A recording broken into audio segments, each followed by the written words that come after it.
Hi everyone. I was a little bit busy to record a video last week, but here's this week's video. I thought it was worth having a look at the roster and showing people what was coming up because there's some interesting things ahead. Um, there's a bunch of teams who do not play at all for the first three games of next week. No one is playing here. And so I'm doing adds and drops for my final day today. I am making sure they do not have these players. I'm also trying to get rid of a bunch of players who are only playing one game next week. Most players are playing two, but there's a handful of teams playing three, which could be really handy.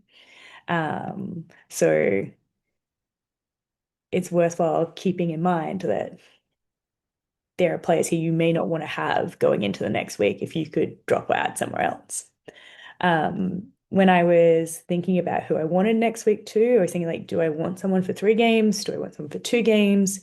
And I kind of landed on like halfway in between. So here you've got like Phoenix who are playing two games in this first 3 days. They're one of the few teams, and San Antonio Spurs are playing two games in the first 2 days.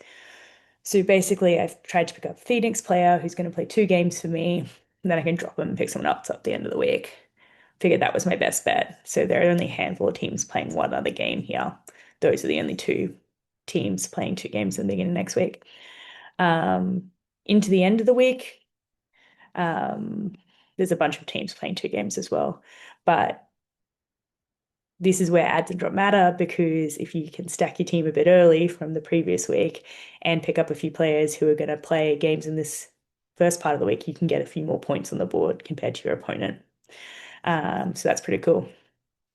The other thing that I've been doing recently is I think I'll record a video about how I think about things a bit more. I'm not sure if people are connecting why I do this every week. Um, that's okay. But I wanted to show you something else I think about. So this, when I'm picking up players, like adding and dropping, I'm looking at the averages. So part of the whole reason that I chose to create these visualizations was I wasn't happy with what ESPN was giving me. And one of the things I find I'm constantly doing is looking at the long-term averages versus the short-term averages. So it just makes sense to look at these things together on a plot.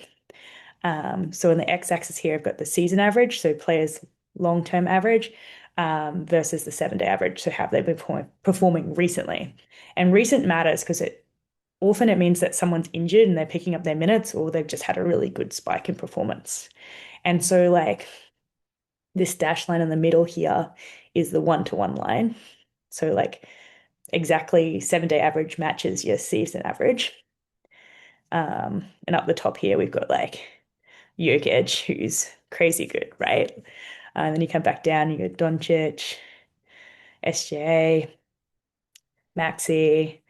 You got Segan and Jalen Johnson, who've been playing really well recently. Kate Cunningham, Donovan Mitchell, Austin Reeves, like all the regular players are at the top here. What matters for me is that player add and drop. So where can I pick someone up? Where can I drop them? And where do I want to do that?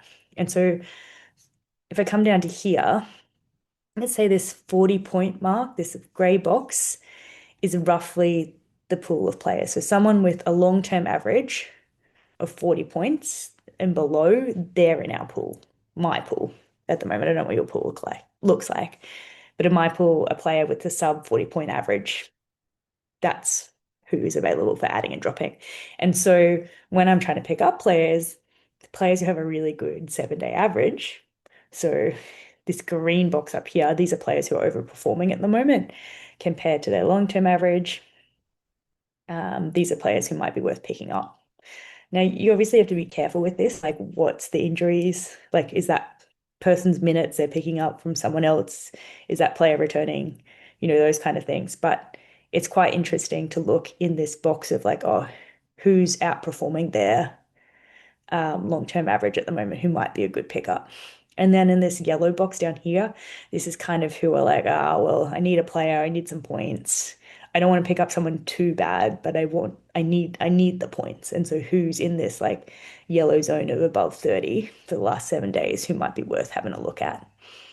Yeah. And so it's kind of interesting. It's a bit of fun. Um, So this is one of the other ways I'm thinking about how I'm adding and dropping players at the moment. Um, I really think that this thing is a balance. Like you see an average that tells you their long-term performance, and you want people who are long-term performing well. But if you're only going to hold them for 1 or 2 games, I actually don't care how well they perform on the long term. I really care what their short-term ability is. Yeah, so it's a bit of fun. Um, Good luck with your fantasy. Uh, One of the other reasons I haven't been super engaged recently is because I destroyed Sean. Like I picked up one player that week. I didn't need to think about anything else. And I was the top team for the week. I was really happy. I would love to say it's because I did something special, but just my fantasy guys killed it that week. And this week I played Anne. That was pretty tight. I'm about 300 points up going into the last day, and so I expect to win that too. Next week is Ben. I've stacked my team a little bit, so that will help. Um, but Ben has, where are they? I have Donovan Mitchell. Ben has Cade Cunningham and where is he? Jalen Johnson. So he's got two in this like top pool of players at the moment. So who knows? We'll see. Yeah, good luck with your fantasy.